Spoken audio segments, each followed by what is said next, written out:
Bonjour, nous sommes en 2022, nous sommes dans le site de l'Institut Docteur Angélique et nous sommes dans une série de vidéos consacrées aux commentaires de la Somme de théologie de saint Thomas d'Aquin. Je me sers de la traduction venant des Dominicains dans la Revue des Jeunes, une traduction qui date plutôt des années 50, 60, 70 du XXe siècle. Et donc j'en suis rendu à partir de la question 65, toujours dans l'observation des œuvres de Dieu, de ce qu'il a créé, donc de ce que nous devons contempler lorsque nous vivons cette théologie avec le cœur dans la prière. Ce que nous pouvons contempler avec ce qu'on appelle le don de science. Le don de science est un don du Saint-Esprit qui permet de regarder avec le regard de Dieu les œuvres extérieures que Dieu a faites, donc les créatures. Ce traité s'appelle le traité des 6 jours. Et donc, il est fondé évidemment sur une lecture, souvent avec l'aide de saint Augustin, du chapitre 1 et 2 de la Genèse. Cependant, il faut s'en souvenir, saint Thomas d'Aquin est loin d'être, je dirais, à la manière dont se comportent les théologiens évangéliques, qui sont apparus beaucoup plus tard, au XVIe siècle, et qui, pour eux, il ne faut se servir que de l'écriture sainte pour tout. Elle est infaillible pour tout. Et donc il ne faut pas, disait-il, se servir de la science qui est mondaine.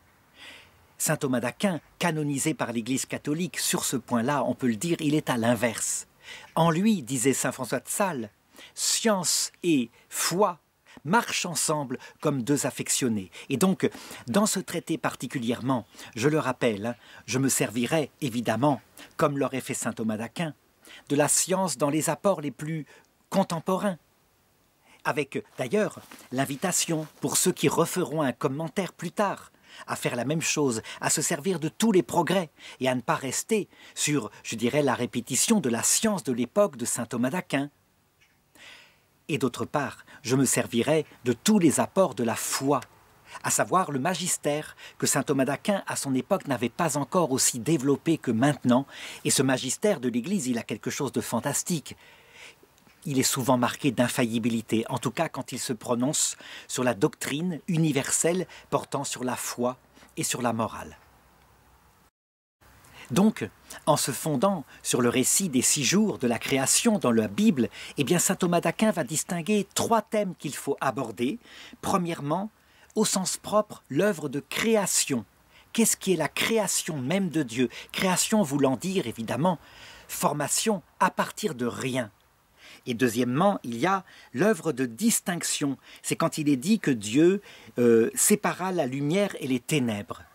Donc saint Thomas d'Aquin abordera ça. Et enfin, l'œuvre d'augmentation lorsqu'il est dit qu'il y ait un soleil qui brille au firmament afin d'éclairer le jour. Donc je montrerai au cours de commentaires de ces articles que je voudrais très simples, qui ne seront pas là pour compliquer à quel point cette distinction est utile. Et donc question 65, nous allons aborder l'œuvre de la création de la créature corporelle. La création des anges, ça avait été fait, c'est les questions précédentes.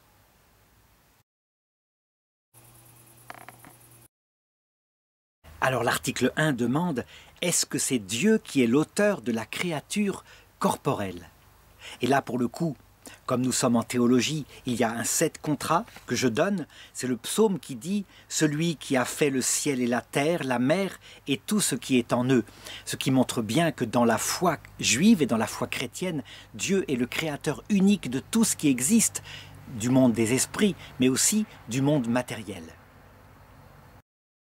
Alors, comment expliquer les choses?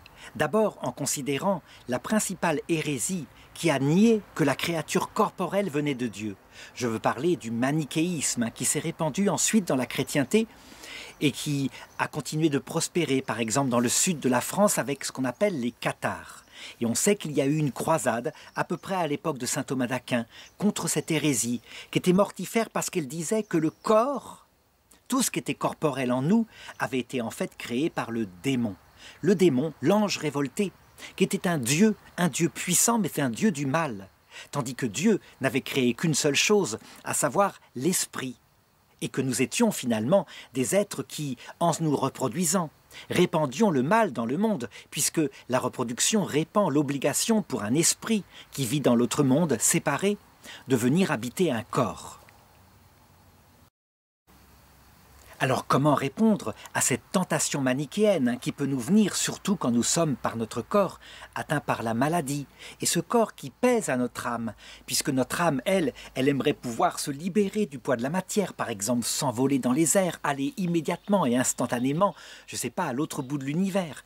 Notre âme n'a pas de limite dans sa puissance et le corps semble comme un tombeau. Eh bien, la réponse que donne saint Thomas d'Aquin consiste à dire « Regardons ce que c'est par exemple que la créature humaine. On le voit bien, il y a une union dans l'être entre un corps qui n'est pas seulement un véhicule où nous sommes condamnés à vivre, mais qui est notre corps, il fait partie de notre être. Et nous voyons bien, il fait tellement partie de notre être que nos facultés, qui sont dans notre cerveau, qui est corporel, eh bien elles servent pour la pensée de notre esprit. Notre esprit ne peut pas faire autrement pour penser des concepts comme l'infini, que de se servir d'images sensibles. Par exemple, pour l'infini, on imagine un grand espace auquel on peut ajouter sans cesse et sans cesse. Et par analogie, on peut arriver à comprendre, par exemple, ce que n'est pas l'infini de Dieu, ou plutôt la finitude en Dieu. Donc, à partir de là, manifestement, on peut déduire que l'unité de notre être n'est pas accidentelle, que nous sommes faits pour notre propre corps. Et donc, puisque ça touche notre être même et notre substance, autrement dit notre âme spirituelle, c'est la même chose. Substance, c'est ce qui est cause de notre être et on peut regarder cette substance en tant qu'elle est source de notre vie, on l'appelle à ce moment-là notre âme. Eh bien, elle fait exister tout notre être, esprit, vie sensible et corporelle. Manifestement, cette unité ne peut venir que du Créateur unique du monde, donc d'un Dieu unique de Dieu. Alors, maintenant, et pour reprendre l'objection tout de même très forte des manichéens qui disaient « Le Dieu de ce siècle, ça veut dire de ce monde matériel, le démon a aveuglé ceux qui n'ont pas la foi manichéenne. » Il faut répondre que, en fait, le démon est un ange créé par Dieu, mais créé à un moment donné, donc il n'est qu'un ange, il n'est rien d'autre qu'un ange. Il n'a aucune espèce de mesure avec le Créateur unique qui lui est éternel. Et par contre, eh bien, qu'il a reçu un certain pouvoir pour séduire nos intelligences et pour nous entraîner vers le péché. Mais ce péché, justement, il ne vient pas de notre corps. C'est pas la main qui plante le poignard qui a péché. C'est l'esprit qui a voulu planter le poignard qui a péché. Et donc il faut bien comprendre que donner la vie, ce n'est pas pécher, ce n'est pas répandre le mal, mais que par contre, se servir de la sexualité pour violer par exemple, ça c'est un péché grave. Rien à voir avec la beauté du mariage.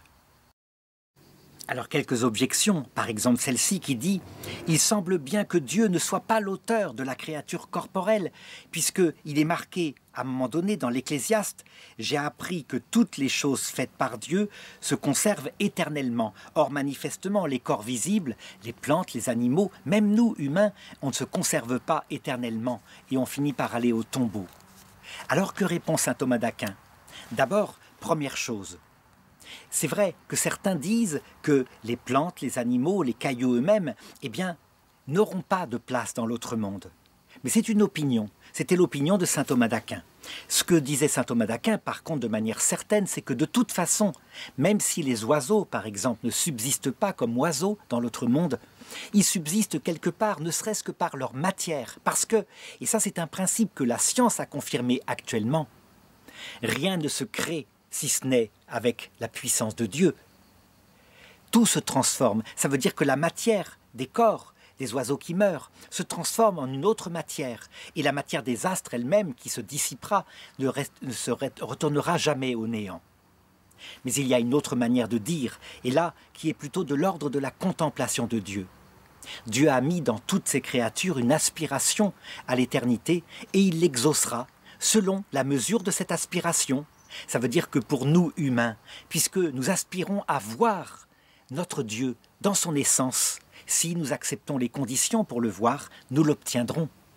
Quant aux oiseaux, qui n'ont pas envie de voir Dieu, mais qui ont envie que leurs enfants subsistent et que leur espèce subsiste, eh bien, ils seront exaucés, ne serait-ce qu'en récompense du service qu'ils nous ont donné sur terre, en vivant et en souffrant, en étant une parabole de notre vie passagère.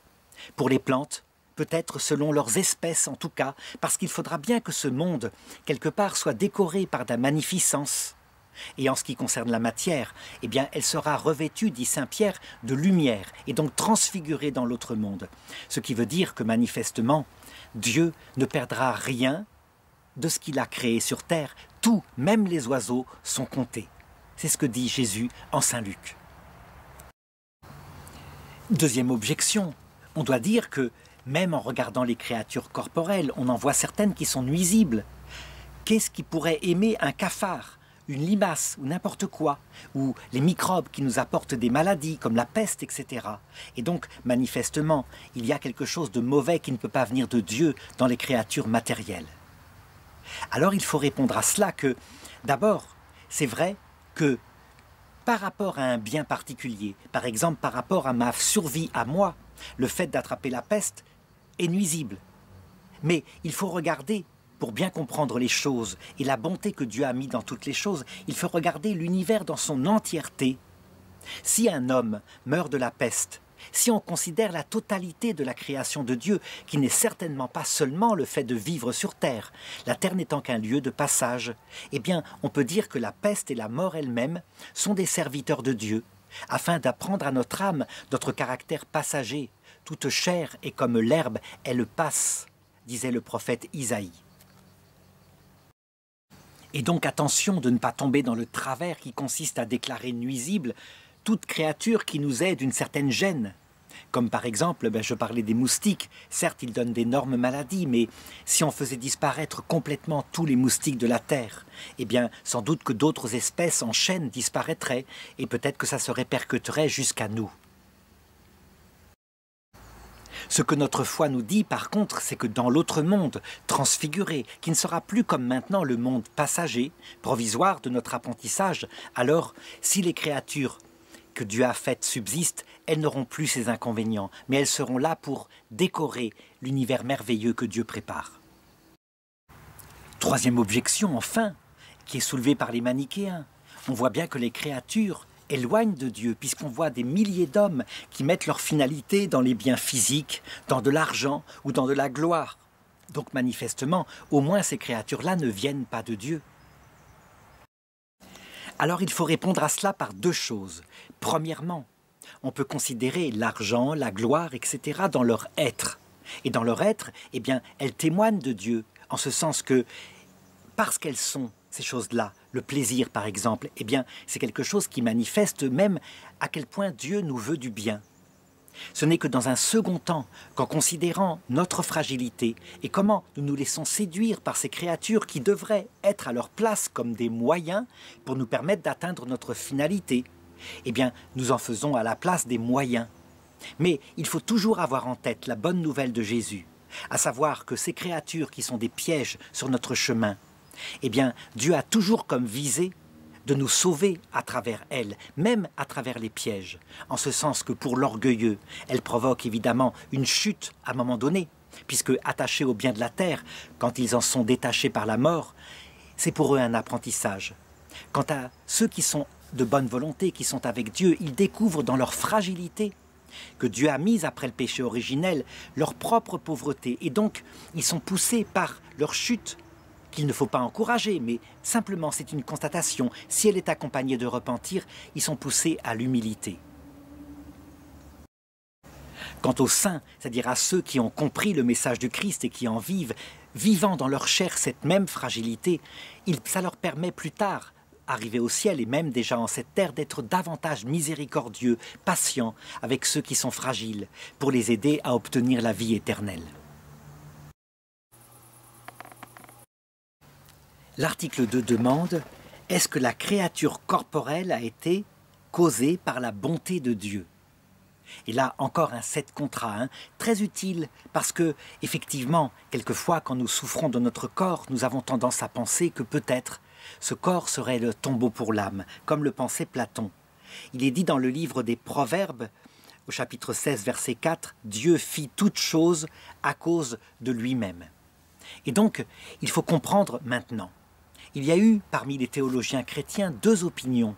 Et au départ de l'Église, celle du grand théologien appelé Origène, qui d'ailleurs n'a pas été canonisé à cause de ses graves erreurs en théologie, même s'il a apporté par ailleurs des choses extraordinaires en théologie. mais il était entré dans la conception platonicienne. Donc pour lui, les âmes existaient depuis très longtemps dans l'autre monde, et à un moment donné, suite au péché originel, eh bien, Dieu les a punis et les a condamnés à vivre un certain temps sur Terre, une expérience misérable dans un corps. Et donc ce corps ne sert que de punition, véritablement. Nous sommes faits pour redevenir ce que nous étions au départ, ça veut dire des purs esprits, dans la vie éternelle avec Dieu. Alors il faut tenir avec fermeté, et ceci dès le IVe siècle par des dogmes de l'Église, que cette position d'Origène est erronée, que manifestement il s'est laissé circonvenir par la pensée de Platon, que l'Écriture sainte, là pour le coup, c'est elle qui doit nous servir de norme, et elle dit bien dans le chapitre 1 de la Genèse que quand Dieu fait les créatures, toutes les créatures, les unes après les autres, jusqu'à l'homme, il dit que c'est bon. Il ne dit pas que c'est pour punir, loin de là, mais que c'est bon, que c'est voulu par lui, dans leur être. Et il y a un autre argument qui permet de se séparer définitivement de cette idée d'Origène, c'est que si tel était le cas, ça voudrait dire que le monde matériel tel qu'il est maintenant, eh bien, serait uniquement accidentel. Dieu l'aurait créé en second lieu pour punir la créature, alors que manifestement, nous le voyons bien, il y a une bonté générale dans l'univers tel que nous le contemplons. Et donc il faut arriver à une autre considération. Et cette considération ne peut se prendre que de la contemplation de la totalité de l'univers. Pas seulement de la Terre. Et c'est vrai, lorsque nous regardons la Terre et l'univers matériel que nous voyons bien que tout est corruptible. Ça veut dire que, manifestement, la Terre n'a pas son explication en elle-même. Donc, si on dit que le monde est bon, c'est dans son ensemble qu'il est bon. Et pourtant, même les créatures individuellement sont bonnes, de la façon suivante. Si je considère d'abord le monde comme un tout, un peu comme je regarde le corps humain avec son esprit, eh bien, on le voit bien. Ma main est nécessaire à mon corps. Et si je n'ai pas ma main, eh bien, il y a quelque chose qui manque. De la même façon, dans le monde tel qu'il est, on le voit, la vie terrestre est un passage utile. Et c'est un passage qui, certes, ne durera pas toujours, mais où chaque créature a une utilité pour nous. Par exemple, je parlais tout à l'heure des oiseaux. Même si les oiseaux, nous les voyons, et peut-être Adam et Ève voyaient déjà qu'ils mourraient, puisque la mort qui est entrée dans le monde, quand il est parlé ainsi, c'est la mort de l'homme et de la femme dont il est question. Eh bien, cette mort leur montrait à quel point c'était vrai ce que Dieu disait. Et donc, elle leur servait d'apprentissage. S'ils péchaient, ils mourraient, comme les animaux. Donc, dans ce premier regard, on le voit, chaque créature selon sa hiérarchie, les créatures supérieures se servant des créatures inférieures pour leur propre nourriture, eh bien, chaque créature est utile au tout. Et pour nous, les hommes qui sommes au sommet de la création visible, eh bien, tout nous est utile. Et en voyant le monde passager, nous comprenons notre caractère passager. Et deuxième chose, il faut regarder l'univers dans son ensemble. Ça veut dire pas seulement avec le cercle de la Terre, mais tous les autres cercles qui mènent en fait, finalement, à la vision béatifique. Et donc à ce moment-là, nous voyons la Terre, eh bien visiblement, c'est le premier barreau d'un apprentissage adapté à ce que nous sommes, nous les hommes, à savoir progressif, étape par étape, où dans une première étape qui est la terre, suite au péché originel, il nous laisse soumis à notre propre liberté et donc à nos propres perversions. Mais normalement, la plupart d'entre nous en sortons en ayant appris au minimum une chose, notre fragilité. Alors quelques objections maintenant, et la première qui est assez intellectuelle et qui dit, manifestement, il y a un texte biblique dans la sagesse qui dit que Dieu a créé toute chose pour qu'elle soit, simplement qu'elle soit, et donc pas pour la bonté de Dieu, pas pour la manifester. La réponse est assez simple, le fait même d'être, même pour un oiseau, pour un moustique, le fait même d'être montre à quel point Dieu est grand, et donc le fait même d'être est quelque chose comme la manifestation de la gloire de Dieu. C'est d'ailleurs de cette manière-là que le métaphysicien, lorsqu'il regarde un moustique, ne va pas regarder le caractère nuisible, la maladie qu'il apporte, mais en regardant son être, il va regarder l'organisation géniale de cette petite machine-là, incroyablement performante, avec des sens hyper développés. Et donc, si, en plus d'être philosophe, on est théologien, eh bien, on considérera évidemment Dieu avec admiration du côté de sa puissance d'ingénieur, ingénieur créant ce monde. Quant à l'aspect nuisible, je l'ai dit, là pour le coup, on ne peut pas par sa simple raison découvrir la raison de l'existence de ces animaux qui nous nuisent, mais uniquement sous le rapport de la révélation, en sachant que la vie terrestre est un apprentissage, je l'ai dit. Alors, deuxième objection qui pourrait dire, regardons par exemple les moutons. Quand nous sommes mis sur terre, le mouton sauvage, il servira pour la nourriture de l'homme. Donc manifestement, les créatures matérielles ne sont pas pour la gloire de Dieu, mais simplement pour l'utilité, par exemple, de la créature qui a un but en elle-même, à savoir l'homme. La réponse est assez simple. Qu'il y ait une finalité immédiate, donc nous-mêmes, c'est clair. Nous apprenons, et nos ancêtres préhistoriques apprenaient aussi, étant mis dans un monde comme ça, avec une faune absolument gigantesque, qui les mettait en danger aussi, et ils y apprenaient des choses.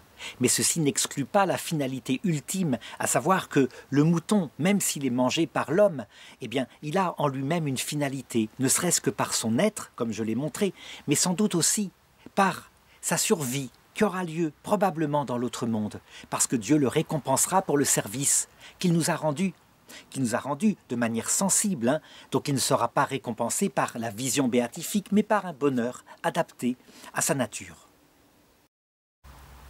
Une troisième objection est sortie de l'analyse par certains théologiens de ce que c'est que le péché originel. Ils disaient « Dieu est juste » et donc obligatoirement tout ce qu'il a créé, il l'a créé égal. Donc l'inégalité qu'on voit par exemple dans les humains entre des pauvres écrasés par des riches, ça vient du péché de l'homme. Et donc manifestement, c'est à cause du péché de l'homme, donc du péché originel, qu'il y a eu la créature matérielle avec ses inégalités, le fait que tout le monde mange tout le monde, ce qui voudrait dire d'ailleurs dans cette conception que le péché originel aurait eu lieu avant que l'univers tel que nous le constatons avec les animaux féroces n'apparaisse. Cet argument ne tient pas et on peut le démontrer de cette façon-là. Il y a deux sortes d'inégalités et elles sont mélangées ici. L'inégalité qui est due à notre péché. Par exemple, quand des parents qui ont 3 enfants préfèrent l'un des enfants et lui donnent tout et les autres rien, pas même d'affection. Il y a là une injustice dont tout le monde peut se rendre compte. Et puis, il y a l'inégalité qui vient des œuvres quand nous les fabriquons. Par exemple, si nous fabriquons une maison, il y a bien des roches qui servent de fondation, et puis des tuiles qui servent de toit. La tuile, elle pourrait dire « Ah, moi, j'ai été bénéficié, je vois la lumière du soleil, j'ai une vue magnifique. » Tandis que toi, tu es méprisé, tu es au fond d'une fondation. En réalité, dans une œuvre complète, chaque chose a sa place. Et s'il n'y avait pas la fondation, la tuile sur le toit n'aurait pas du tout sa place sur le toit, elle serait par terre. Et donc c'est de cette façon-là qu'il faut regarder la diversité des êtres plutôt que leur inégalité, telles qu'elles existent dans le monde. Oui, il y a diversité, mais c'est parce que Dieu a créé justement un univers parfait. On le voit de plus en plus, nous, avec la considération de ce que c'est que les chaînes alimentaires, où à la base il y a les microbes, et sans les microbes, le reste sur lequel tout est fondé disparaît. S'il n'y a plus de plancton dans la mer, les poissons meurent. S'il n'y a plus de poissons, les hommes ne peuvent plus pêcher. Bref, il y a véritablement un ordre magnifique. L'article 3 demande « Dieu a-t-il produit la créature corporelle par l'intermédiaire des anges ?» Alors ici, encore une fois, ça m'arrive parfois, à cause des immenses progrès de la science, je vais me séparer de la position de saint Thomas d'Aquin, mais il est intéressant de la considérer. Je ne vais pas m'en séparer complètement, mais en partie. Alors, je répondrai ceci. Il faut distinguer ce qui est la création ex nihilo, à partir de rien, et ce qui reçoit d'ailleurs au sens propre le nom de création. Et sous ce rapport-là, on doit le dire, Dieu crée ce qui obligatoirement vient de rien, à savoir la matière, au départ, à son commencement, peut être celle du Big Bang, il y a 14,7 milliards d'années, si c'est la première matière qu'il a créée, ce n'est pas sûr, il y a peut-être eu d'autres au Big Bang. Et puis, les anges, en même temps, les purs esprits, dont la foi nous dit qu'ils ont été créés en même temps que cette matière-là. Et les anges, purs esprits, substance individuelle, viennent eux aussi non pas d'une matière préexistante, mais de l'acte créateur de Dieu. Il est fait donc sans aucune matière préexistante. De même, à chaque fois que Dieu crée un esprit humain, quand des parents l'ont conçu, donc comme le dit le pape Jean-Paul II dans Donum Vitae 6, au moment de la conception, Dieu crée l'âme d'un petit bébé, eh bien il fait de nouveaux actes de création à partir de rien, et donc Dieu seul peut faire cela. Deuxième chose, on peut considérer sous le mot de création ce qu'on pourrait appeler une organisation de la matière une fois qu'elle est apparue. Et sur ce point-là, la science nous le montre actuellement. On peut considérer plusieurs étapes.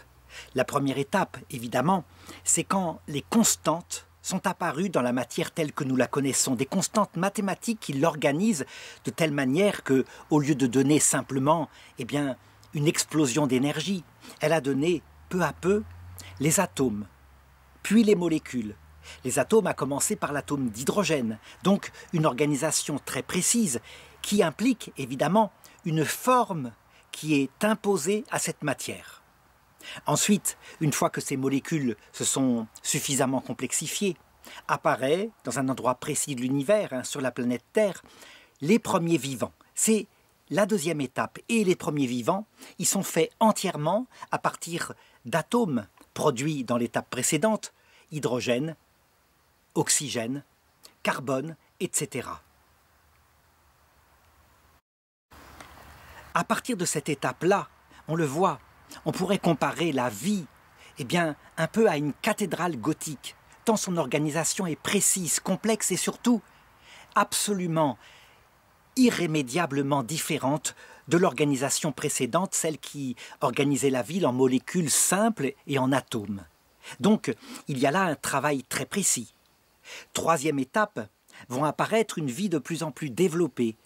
À chaque fois, ce qui a été génétiquement écrit, par exemple la fonction dans les bactéries de division cellulaire, à chaque fois, cette fonction-là n'est pas réécrite, mais elle est utilisée de nouveau, et la matière est organisée plus complexement, un peu à la manière dont, finalement, et c'est une analogie, a pu s'organiser, au cours du XXe siècle et début du XXIe siècle, l'informatique.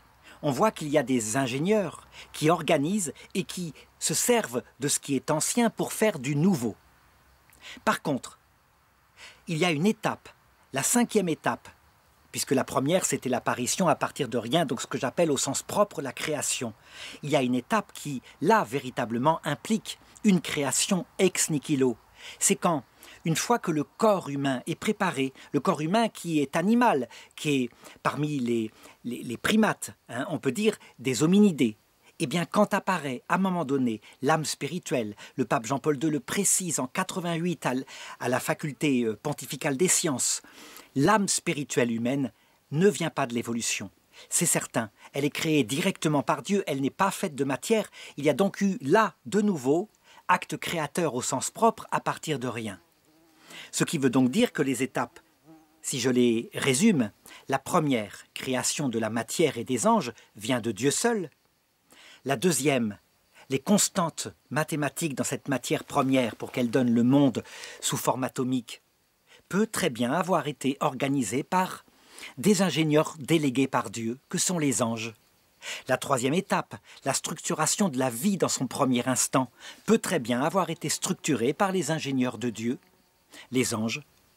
De même, les étapes de radicale nouveauté de l'évolution, quand ne suffisent pas les mécanismes décrits par Darwin, à savoir une mutation due au hasard, une sélection naturelle, alors, c'est tout à fait possible à des ingénieurs mandatés par Dieu que sont les anges.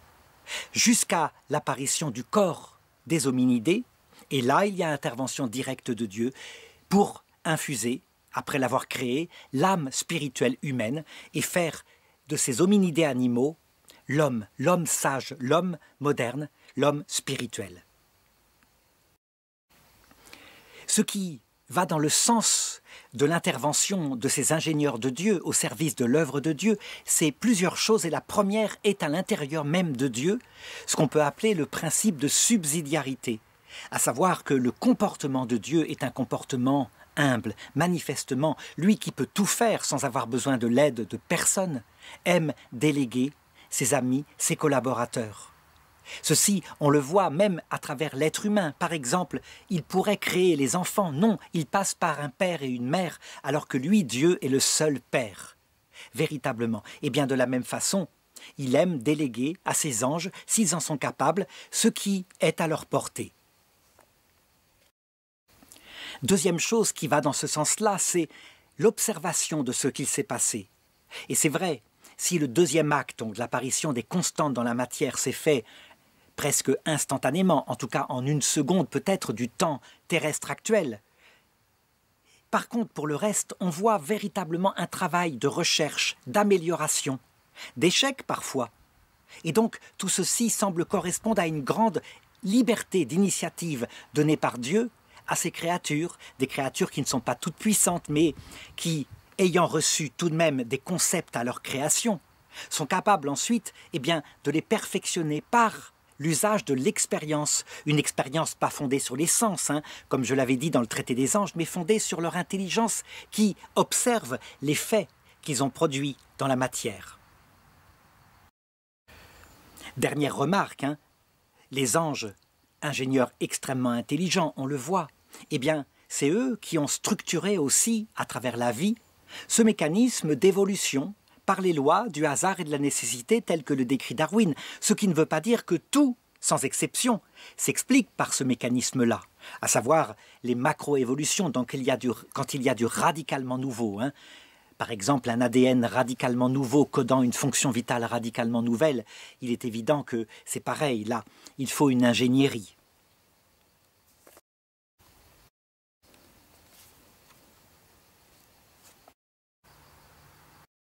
Alors donnons maintenant quelques objections, tirées par contre de l'opinion de saint Thomas d'Aquin. Il dit « La création est un acte qui appartient au parfait par excellence, qui est Dieu.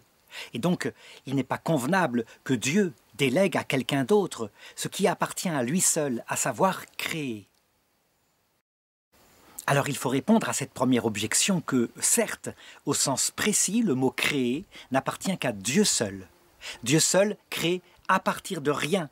Et c'est ça qui est la création au sens propre. Par contre, pour ce qui est de l'organisation, une fois cette matière créée, on le voit bien, il le délègue même à nous, les hommes, puisque nous sommes capables de créer des œuvres d'art à partir d'une matière préexistante. C'est toujours le cas.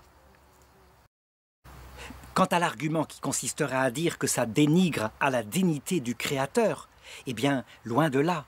Par Jésus-Christ, nous avons la révélation que la plus grande dignité de Dieu, c'est justement quand il peut déléguer ses amis. Lui, le seul Père, fait de nous des pères et des mères. Lui, le seul médiateur, c'est la première chose qu'il fait à la croix, fait de nous des médiateurs, par exemple, en nous donnant non seulement la Vierge Marie, mais en nous demandant de l'imiter. Une deuxième objection dit ceci. Ce qui caractérise la cause la plus élevée qu'est Dieu, c'est d'avoir un pouvoir sur l'être des choses. Or, on le voit bien, ce qui est apparu après la matière, une fois que la matière première est arrivée, ce sont des êtres subsistants. Un animal, ce n'est pas simplement, je dirais, un tas de matière, c'est véritablement un être avec une substance individuelle de nature sensible. Et donc, manifestement, seule la cause des êtres peut produire un tel être. Ce qui caractérise, voilà ce que je donnerais comme réponse, la vie à partir de la vie microbienne, celle des plantes et celle des animaux, c'est qu'elle est faite à partir d'une matière préexistante. Donc au sens fort, elle n'est pas création, mais organisation de la matière. Évidemment, elle donne des êtres nouveaux, mais rien n'empêche que sous ce rapport-là, une cause seconde, donc un ingénieur de Dieu, puisse être à la base d'un être formé substantiellement par quelque chose qui a été créé par Dieu, je dirais ex nihilo. Je dirais même que nous en avons une image un petit peu avec le pouvoir que Dieu nous a donné. Certes, nous ne pouvons pas créer l'âme spirituelle de nos enfants, mais tout de même, nous avons la capacité, de par notre corps, de créer, de procréer, dirait-on plutôt, parce que le terme créer est trop fort, ceux qui va recevoir leur âme spirituelle, donc leur corps, avec l'ovule maternel, le spermatozoïde paternel, ce que l'homme peut faire là, et qui est la plus grandiose préparation à l'œuvre de Dieu, les anges l'ont sans doute fait pour préparer peu à peu, à travers l'évolution de la vie animale, le corps qui recevra l'âme spirituelle individuelle d'Adam et d'Ève et ensuite le reste de l'humanité. Une troisième objection dit ceci: Dieu de toute éternité porte en lui les idées des choses que plus tard il créera. Par exemple, l'idée du chien, du chat, mais aussi de l'être humain avec ce corps fait de matière. Et donc, eh bien, puisque c'est lui qui porte ces idées-là, de la même façon, seul lui peut, ad extra, dans une opération de création, leur donner d'être concrètement. Il faut répondre à cela que Dieu porte en lui de toute éternité les idées de tout, sans exception, tout ce qu'il est obligé de faire lui-même, comme créer ex nihilo, donc la matière, les esprits, mais aussi tout ce qu'il déléguera à ses créatures de faire. Par exemple, il connaît parfaitement les œuvres d'art qui sortent de nous. Et donc, dans la mesure où les anges ont cette puissance sur la matière pour l'organiser, alors il est évident que Dieu, connaissant son humilité, il va déléguer à ses anges. Alors enfin, dernière objection, la puissance qui est nécessaire pour donner la vie à un être comme un animal ou une plante, c'est une puissance qui doit être infinie, puisque l'animal et la plante sont une magnificence d'organisation. Et on le voit bien, on sait que les anges sont incapables de produire comme cela instantanément un être vivant. Il faut donc la toute-puissance de Dieu. Eh bien, je répondrai à cela que, en réalité, on le voit maintenant, la science nous le montre, les choses n'ont pas été produites instantanément, comme on le croyait à l'époque de saint Thomas d'Aquin, mais peu à peu, avec, je dirais, une méthode d'organisation qui manifestement montre une intelligence qui progresse, dont l'œuvre s'affine, l'œuvre se perfectionne. Et ça, ce n'est pas la marque d'une puissance infinie qui est intervenue, mais plutôt la marque d'une puissance intelligente, mais relative, et donc ce qu'on pourrait appeler les intelligences pures que sont les anges. L'article 4 demande enfin, est-ce que les anges sont les auteurs des formes des corps? Alors, dans cet article encore, je me sépare de la pensée de saint Thomas d'Aquin grâce au progrès de la science. Et pour en conclure ceci, tout ce que Dieu peut déléguer à des créatures, alors, nous le savons, il le délègue. C'est le principe de subsidiarité. Or, Dieu peut déléguer manifestement aux anges la puissance d'attribuer à la matière une forme, et donc il le fait. Alors, il faut savoir que les anciens théologiens, lorsqu'ils regardaient ce problème, parfois avaient conclu que, effectivement, la forme des corps, comme par exemple l'organisation sous forme d'atomes et de molécules qui donnent les cailloux tels qu'ils sont devant nous, et puis la forme qui donnait les animaux primitifs, les plantes, etc., venait des créatures et non pas de Dieu directement.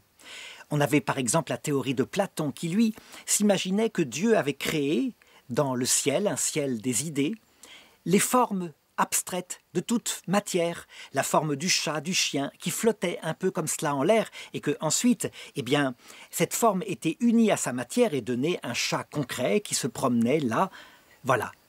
Et ce chat concret, évidemment, n'était rien, n'était qu'une apparence par rapport à la plénitude de la pureté de la forme qui, elle, existait de par la création de Dieu.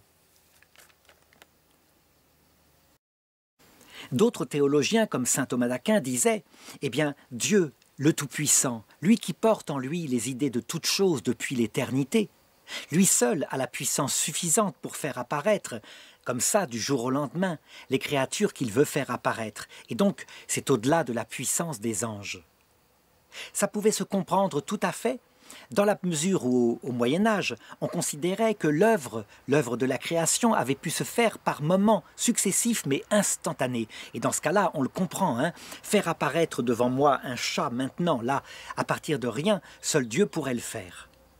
Cependant, avec les progrès de l'observation de ce qui s'est passé dans l'histoire de l'apparition des différentes formes minérales, mais aussi des formes de vie, au cours du XXe siècle, on se rend compte que les choses se sont faites petit à petit à travers des mécanismes d'évolution qui, effectivement, avaient un certain pouvoir par les lois même de la matière, mais qui, manifestement, pour d'autres choses, impliquaient une ingénierie extraordinaire, tout à fait comparable à ce qu'on voyait lorsque l'informatique fut mise en place au cours du XXe siècle. Et c'est ainsi que par analogie à ce qui se passe dans l'informatique, qui là ne donne pas pour le moment d'êtres vivants, mais donne des machines, mais tout de même des machines très performantes, on a pu considérer qu'il s'était passé sans doute un peu la même chose et que, loin d'être structuré par une puissance infinie comme celle de Dieu, qui évidemment lui aurait fait les choses instantanément, sa manière à lui étant de l'ordre du miracle, il dit et cela est, eh bien les choses se sont faites selon la puissance d'une créature ou deux créatures qui visiblement étaient structurées pour cela. Qu'y a-t-il comme créatures spirituelles qui, à la fois, sont intelligents, ont reçu de Dieu des species intelligibles en vue d'une mission sur la matière, et donc un pouvoir pour organiser la matière? Eh bien, ce sont manifestement ces créatures spirituelles qu'on appelle les anges. Et donc, on doit dire à notre époque que manifestement, à part la création ex nihilo, la forme d'organisation de la matière, quand elle préexiste, eh bien Dieu l'a déléguée aux anges. Alors quelques objections, dont la première dit ceci. Toute cette théorie consisterait à dire que finalement les formes des choses existeraient avant, séparées de la matière, par exemple, soit dans des idées à la Platon, soit dans l'intelligence des anges. Or, manifestement, ce qui existe n'est pas la forme du chien en elle-même, mais c'est un chien concret qui est lié à sa matière. Et donc, manifestement, eh bien, seule la puissance de Dieu peut le faire. Alors, il faut répondre à cela que oui, c'est vrai, très concrètement, un chien n'existe qu'avec sa matière de chien. Et d'ailleurs, il a dans sa puissance vitale la capacité de donner la vie à un autre chien. Cependant, l'idée, la structure génétique, l'organisation formelle de ce qui fait un chien, non seulement d'un point de vue de son corps biologique, mais aussi de sa vie sensible, eh bien, rien n'empêche que ceci soit connu par les anges, peut-être d'abord de manière générale au moment de leur création, puis, à force de temps et d'expérience, avec un approfondissement de ces idées, et qu'ils puissent ensuite, par leur pouvoir, le pouvoir qu'ils ont sur la matière, le communiquer peu à peu à cette matière, en la faisant évoluer. Saint Thomas d'Aquin, pour sa part, pensait que les anges recevaient dès le départ ces idées de manière parfaite. Manifestement, ce n'est pas le cas. Ils ont reçu des idées générales, plutôt peut-être même universelles, et ensuite une capacité d'expérimenter, comme je l'ai dit, ce qui se passait, et donc d'améliorer peu à peu la vie à qui ils donnaient forme, jusqu'à ce que le corps de l'homme et de la femme soit enfin préparé. Alors une autre objection consiste à dire, au minimum, pour ce qui est de la première créature corporelle, donc le Big Bang, sans doute que c'est ça qui s'est passé, eh bien là, on peut dire que Dieu l'a créé, seul il peut le faire puisqu'il l'a fait à partir du néant, et que donc aussitôt, puisque c'est un corps matériel qui existe concrètement, il lui a donné sa forme, ça veut dire les constantes mathématiques, et que là, au minimum, pour cette opération-là, les anges ne sont pas intervenus. La réponse est que oui, possiblement, Dieu peut le faire de toute façon, Dieu est la cause première de tout. Cependant, comme les anges ne sont pas comme nous dans le temps, cette première seconde où les constantes apparaissent dans la matière est divisible infiniment dans l'intelligence des anges, et donc rien n'empêche que des anges, évidemment d'une puissance extraordinaire sur la matière, aient pu communiquer les constantes qu'il fallait pour la suite de l'évolution de la matière. Mon opinion est que là, pour le coup, effectivement, ça dépasse sans doute la puissance des anges.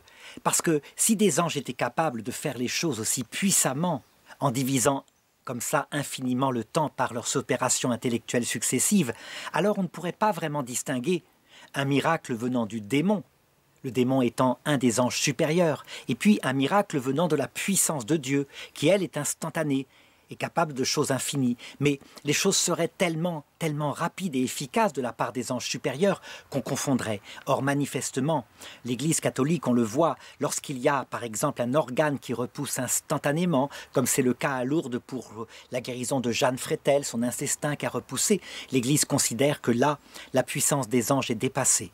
Ce qui semble indiquer que les anges ont plutôt été à l'origine de la suite des événements, selon le rythme qui leur convient, un rythme qui n'implique pas tout de même un temps aussi court.